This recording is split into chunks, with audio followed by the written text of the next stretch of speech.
All right, welcome to Photo Critique number 21. This week we're covering a hodgepodge of different issues within photography, and I have a pretty good set of assignments coming towards the end of it, and a goal since we are welcoming some newer members to our community.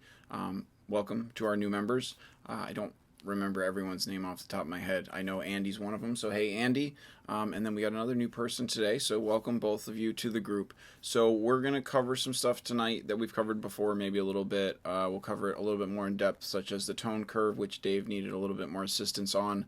And then we're going to get into the assignment for the next week, which is going to be a 3-part series, and we're going to work on it for some time. So this actually might turn into like a little bit of schooling. Might feel a little bit like that because I want to start to cover some issues because you guys definitely did some fantastic work this week.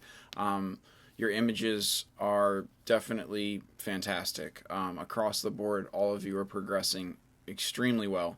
And, I'm interested to talk about your photos this week. I definitely have some good thoughts.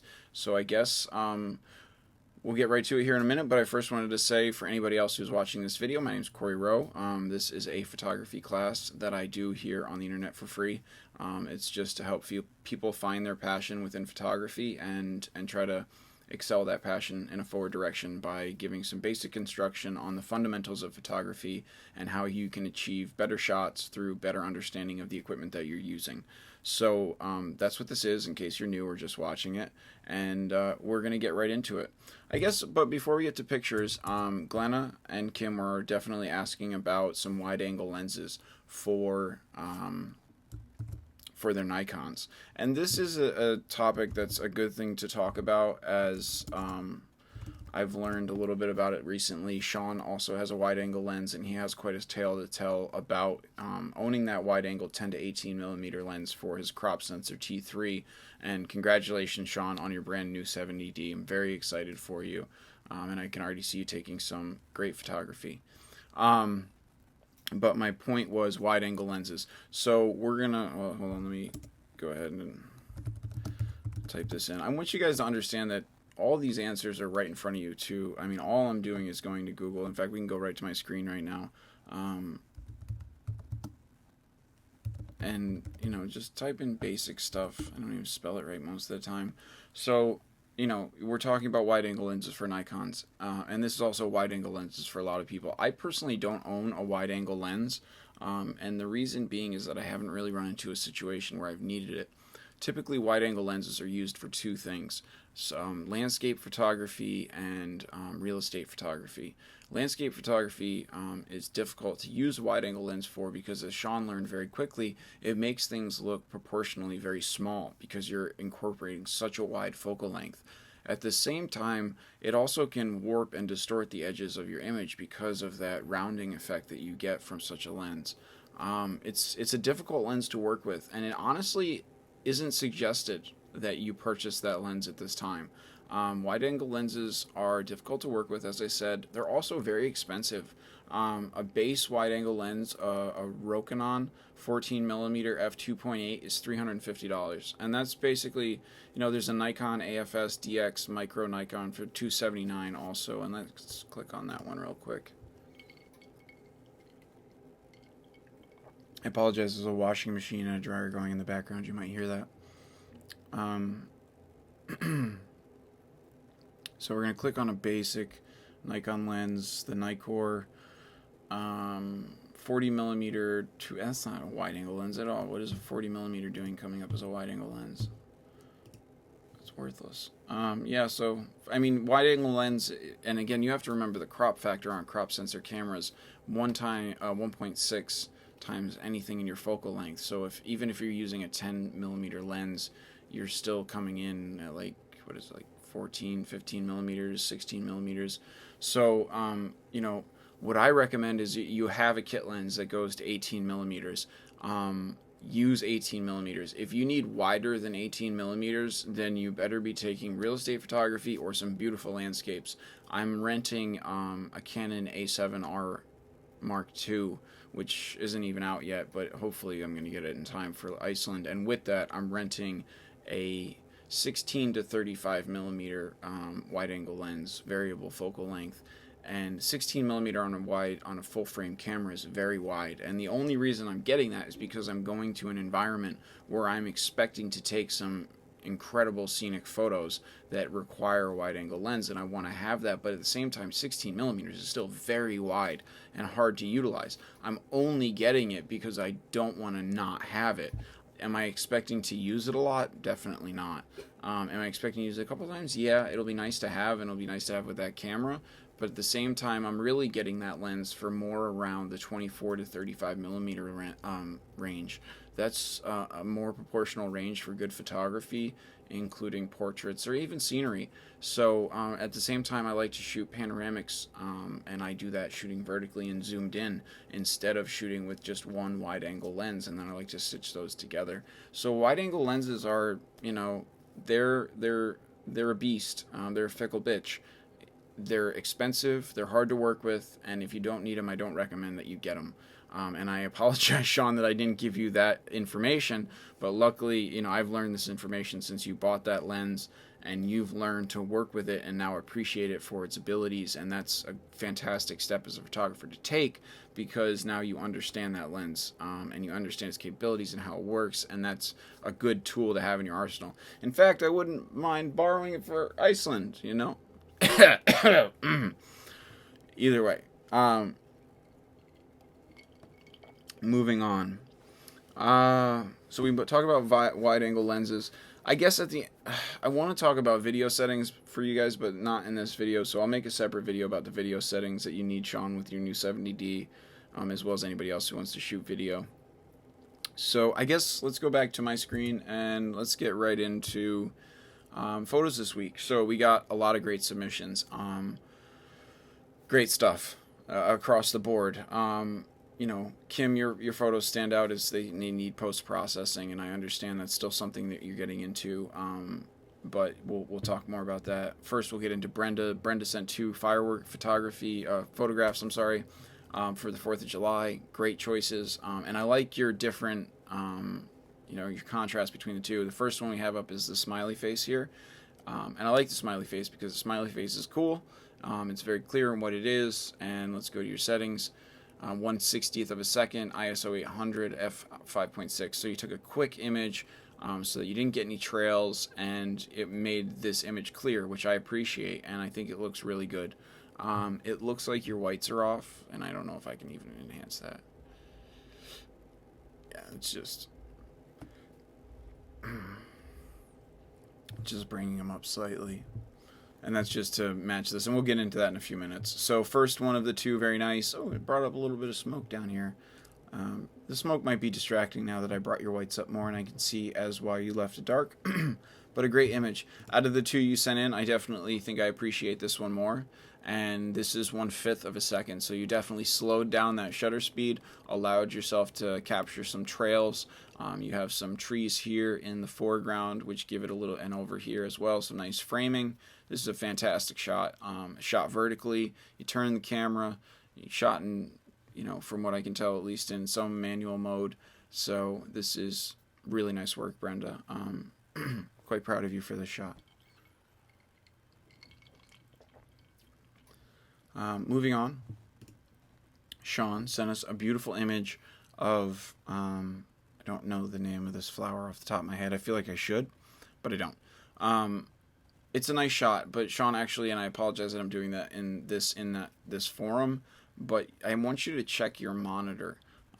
Your images are coming in dark, and when the ones you've posted since you got the 70D are looking darker than they should be, and I wasn't 100% sure of that, but now that I'm looking at your histogram up here, they're definitely dark. Your whites are like way off from where they should be. So I mean, I'm even going to bring up your exposure a little bit on this one. That might be too much. And then didn't do anything. Bring it up a little bit. Bring up your clarity. And then I'm going to set your white and black points. Now this is the tone curve. As you can see here, tone curve. There's a couple different ways to use the tone curve, but the main way I use it for is to set my white and my black points. Your white and your black points are here. This is your highlight clipping zone.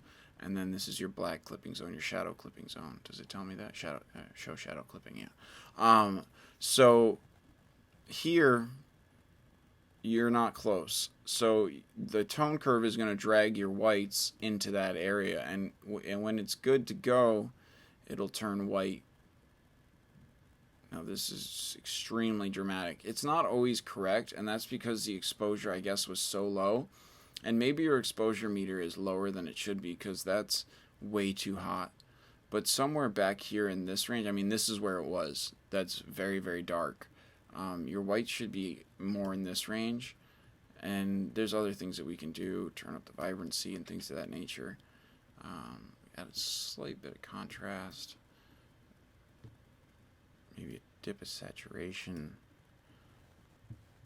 And I mean, now that photo really pops. And I mean, let's do a 50-50. This is the before, and just with a little bit of correction. And it's not even proper dynamic range. I mean, dragging your blacks so we get proper dynamic range. Let's do that. And maybe that's why. So there you go. And then we can even drag our whites a little bit up. And I mean, that just pops so much more. It's starting to bring out this thing right here, which is a little bit distracting to me, but at the same time is a little bit of a framing device. That's a beautiful image. Let's go back to, I mean, that's really nice. And I mean, you could even go back up in here and enhance the clarity. Well, 33 is a bit much. The detail, scroll down.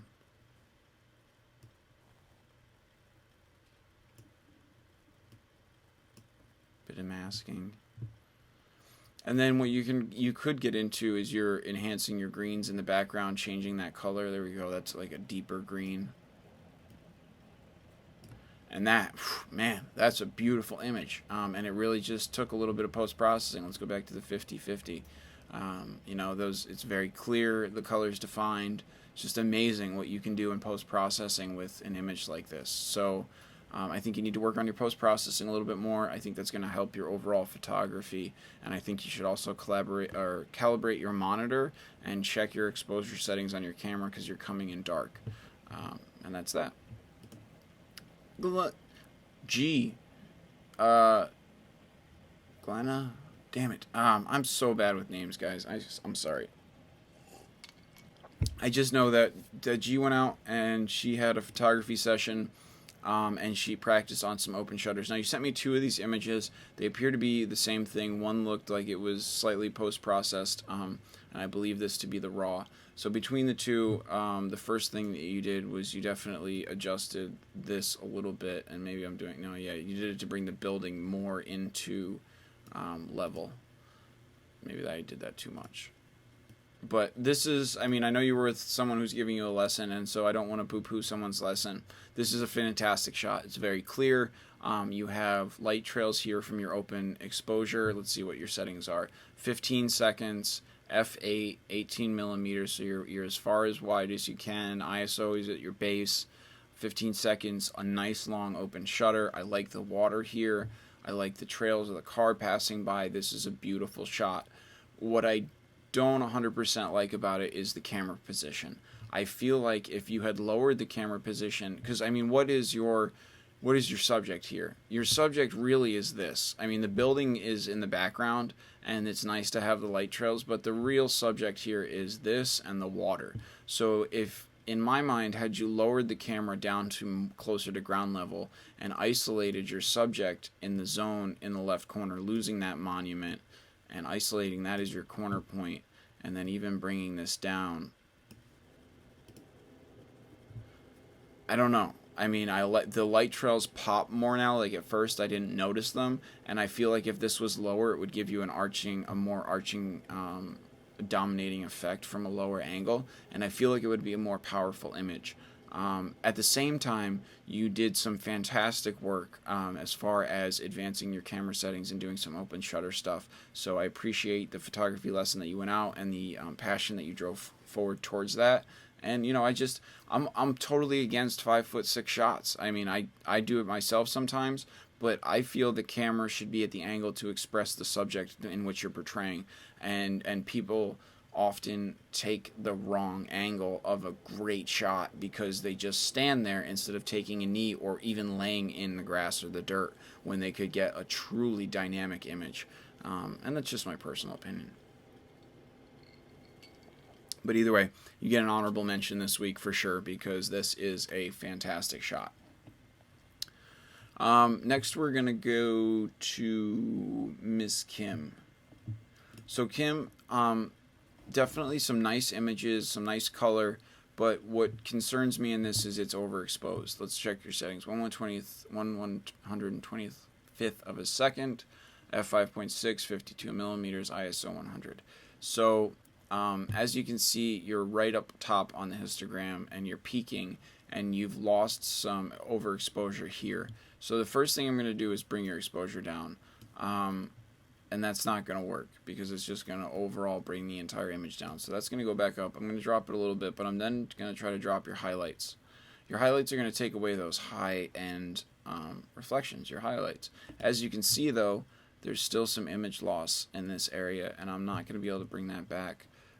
It also looks soft. I'm not sure. Where is the focal distance? Looks to be over here in this range a little bit. Not quite here, but more in this range down here. Some clarity will help clear that up. You can add some contrast as well. But we're not going to do that just yet. We're going to go back down to our tone curve and set our black and whites. First our blacks. And we drag this over until this arrow turns white. There. Now our blacks are properly set. Then we try to turn this arrow white without overexposing the image. Now we don't want to grab the curve like I just did.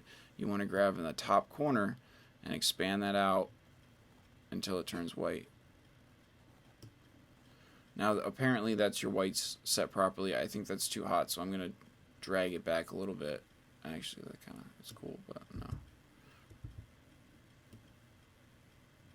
And now on this curve you can adjust in different directions. You can pull it darker into the shades, or you can pull it hotter into the whites, or down deeper into those shadows. And that can adjust your lighting on the overall image. This is a completely different image than you'd submitted, but at the same time I'm not 100% sure of what you're doing for your post-processing. I just feel like it's not 100% enough. Again, these programs, there's a lot of programs that are out there for free, and Lightroom is, you can subscribe to it for about $9 a month. I'm pretty sure if you need help I can cover that for you, just let me know. But either way, I would definitely suggest a little bit more post-processing. Same thing on this one. This could be a really cool image. I think you have a little bit too much road. Oh, I didn't mean to do that.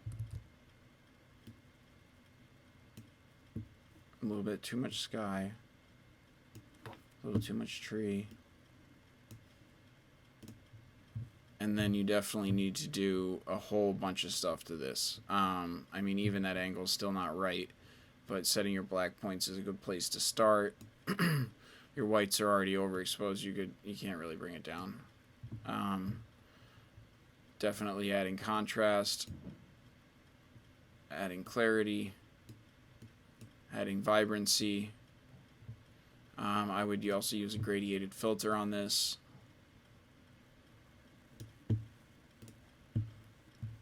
And I have those settings preset. I apologize that I did that quickly. And oh my god, look, there's clouds in the sky. We didn't even see those before. Let's do a 50-50. And that's a completely different image. And again, it just takes some basic post-processing. Here you go. Let's see if we can switch that.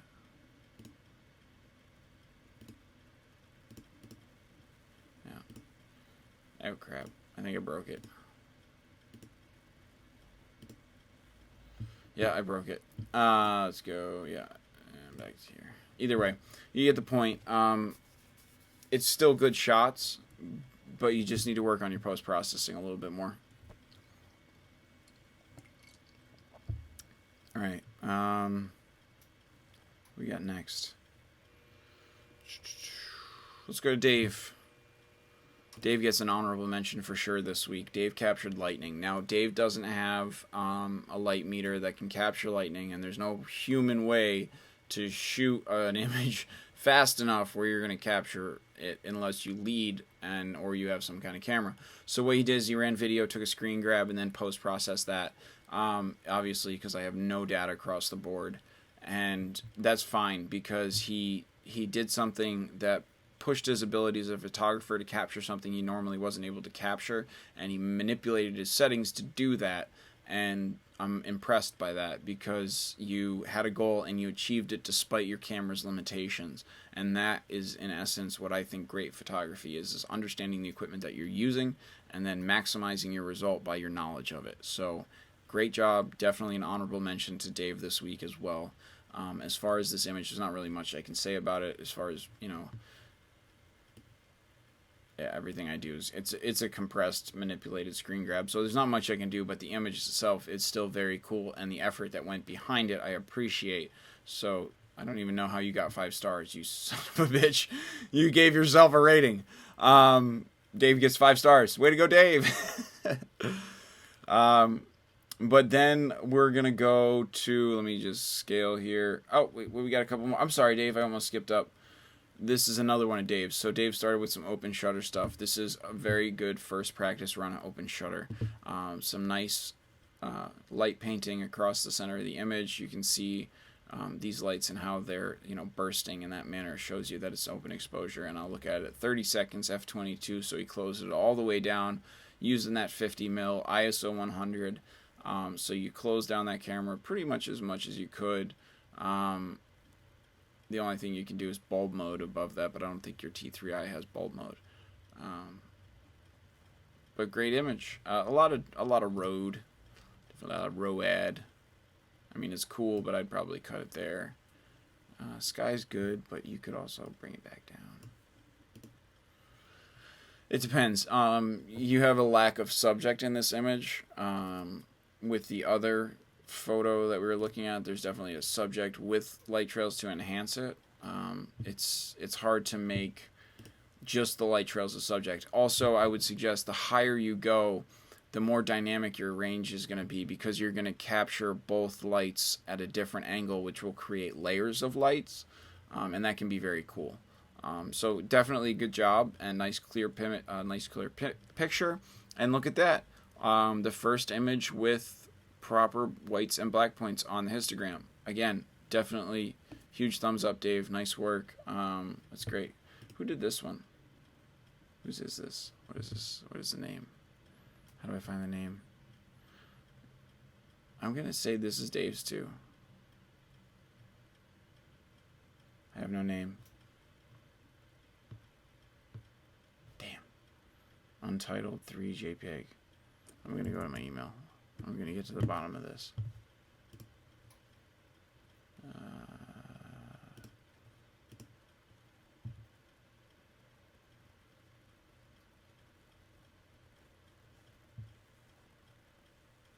Oh, I'm guessing it is Dave's because it is. Aha. Okay, so we got Dave's. My only thing that stands out about this image is the redness on his shirt. It looks like it's a little bit over the top, and also your blacks aren't set 100% properly. If I'm going to be nitpicky, since you want to get into this, that's proper blacks. Not much of a change, but proper dynamic range. Also looks like now I dragged your white slightly off. There you go, that's better. I like how this subject has her back to the camera, keeping her as the non-subject, isolating the actual subject who is making eye contact with the camera and is framed by the non-subject. Fantastic shot. Blurry background. I love the hat, whatever's going on there. A very cool portrait photo, profile photo. The only thing is these reds are overdone. I don't know what you did back here, but this just looks like magma. Magma. So, but still good. Okay. Let's go back to fit. So we got Dave. So that leaves us with Mr. Tim. Tim sent us 3 images this week. This gets into camera position again. This is a fantastic shot. Very cool. Tells an image. Tells a story. There's mold all over this doll. I would have loved you to lay right down on the ground and just kind of like had your head down there like you were just looking right into her eyes and taking the picture from there. And I mean this dynamic range, this lighting that you have coming from the sunset, which is obviously on the back side of her. is I would have utilized that as your backlight more. This is a great shot.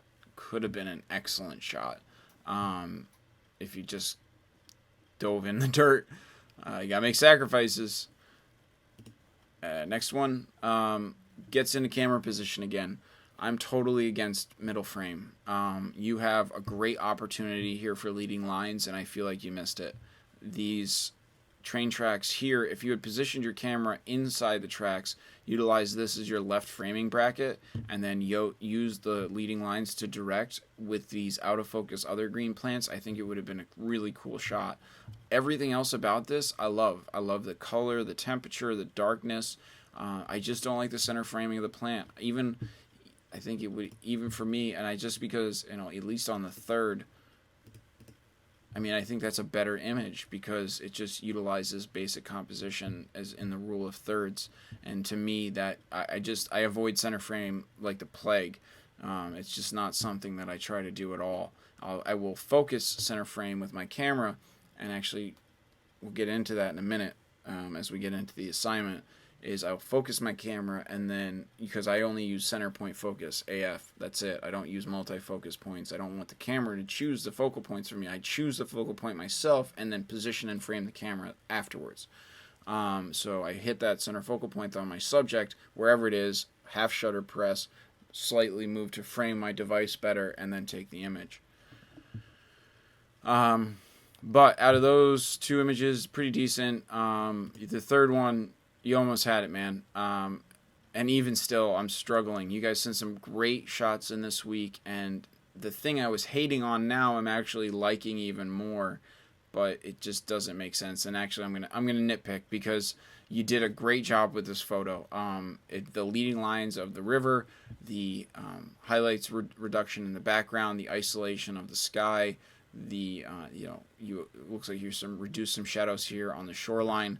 This is a great shot, and you had it. I was like, as soon as I saw it, I was like, oh, that's photo of the week. Nobody's going to beat that.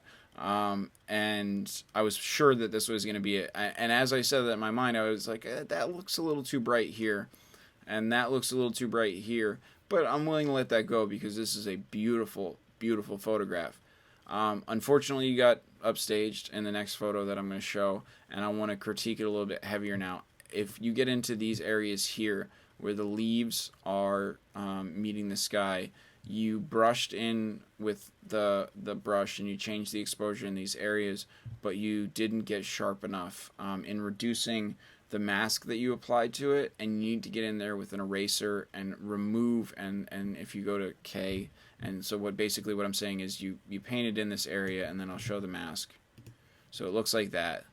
So that's basically something along the lines of what you did, which I support 100%. I'm not against it at all.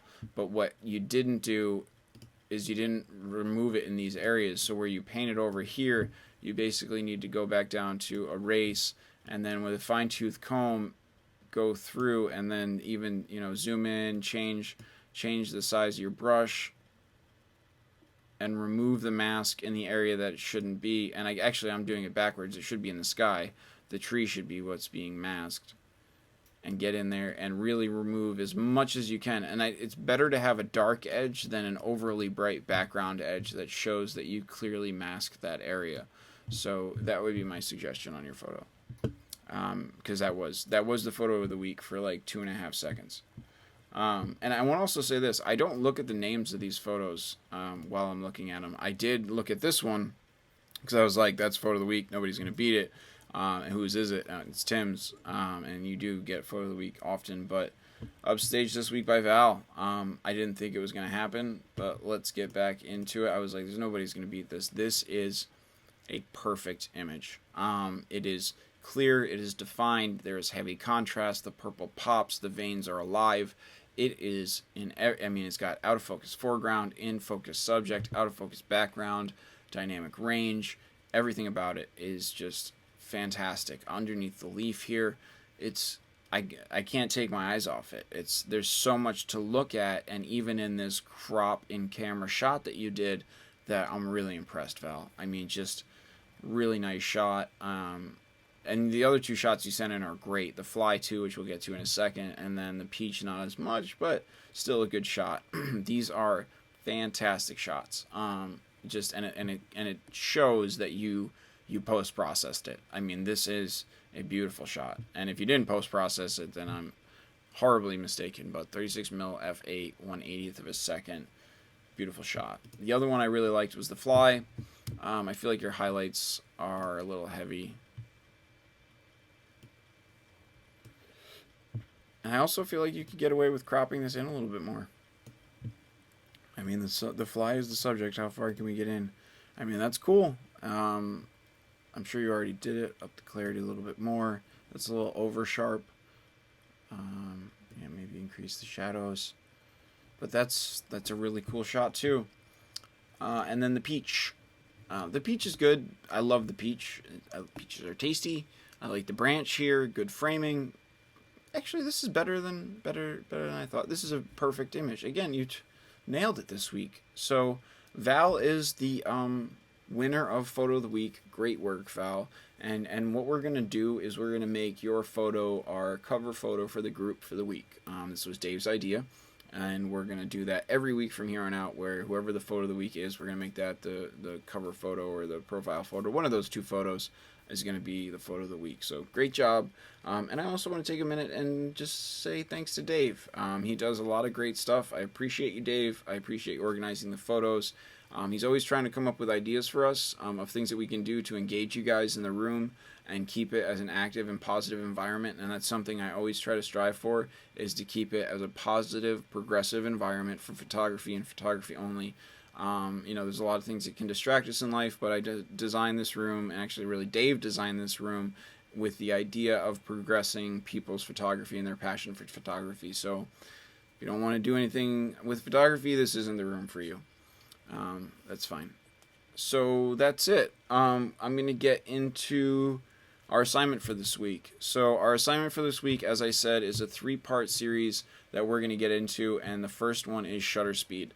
I want our new members, as well as our existing and old members, to reanalyze some of the 3 fundamentals of photography, which are shutter speed, focal length, and your relationship between your focusing and your aperture. So aperture, shutter speed, and all of those different things. So that's what we're going to get into. The first one this week is shutter speed. So I actually want 3 photos from each person of the same subject. And this subject should be fast moving. And I want you to shoot, I'll get my camera, at 3 different shutter speeds. And you're going to have to adjust your other settings to achieve that shutter speed. So let's say that I'm going to take a photo of, some guy running by.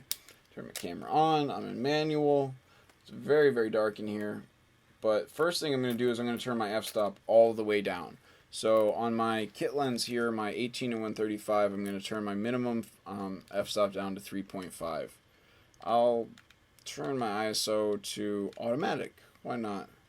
And then my shutter speed is the only other thing that I'm going to adjust. So the first thing I'm going to do is adjust my shutter speed so that I'm in proper focus or proper exposure. So here I'm about 80. 3.5, my ISO is at 1250. That's ridiculous. I'm going to snap a picture. So now what I'm going to do is I'm going to change my shutter speed from 80 to really slow. Say 1.5 seconds. And then I'm going to have to change my aperture to adjust to make my exposure meter proper, which is going to bring my f-stop to 14. So now my shutter speed's at 1.5 seconds. I'm going to take a picture. ISO's at 200. Now I'm going to adjust my shutter speed again so that I'm going to go 30 seconds. And so Sean did a good example of this with the whirlybird thing. And he showed how, and if you scroll down in the post in Room for Interpretation, you'll see those photos. And you'll see how one subject was portrayed in 3 different ways with simply changing one setting, and then adjusting the other settings to properly expose that shot, and achieve a different image every time. So I want 3 photos of the same subject. You can do this multiple times. So if you want to do water one time, if you want to do fire one time, if you want to do someone running one time, if you want to do lights or light painting, there's a lot of different options that you can do with with shutter speed, and that's up to you. So you can do, but basically I want you to do, if you're going to do one image, I want three, and I want them at three very extreme, as extreme as you can make it for your shutter speed, and I want you to focus only on that. The composition of the photograph isn't going to win photo of the week or anything like that. What I'm interested in is showing the dynamic range of shutter speed. So I want you to show me something like water or something else very fast moving, that in 1 second you can get an image of it not even moving. You can get the molecules of the water separating in its transition of movement, and at the same time you can change your shutter speed to make it look like it's all one organic unit. And understanding that relationship of your shutter speed is one of the most basic concepts of photography for, as I said, our new members and our existing members. I've each given you something to focus on personally, and this is something that we can overarchingly as a group work on. So I hope this was helpful for you. Photo Critique 21. Talk to you guys in a week. Until then, it's been fun. I'm parched. I'll talk to you later.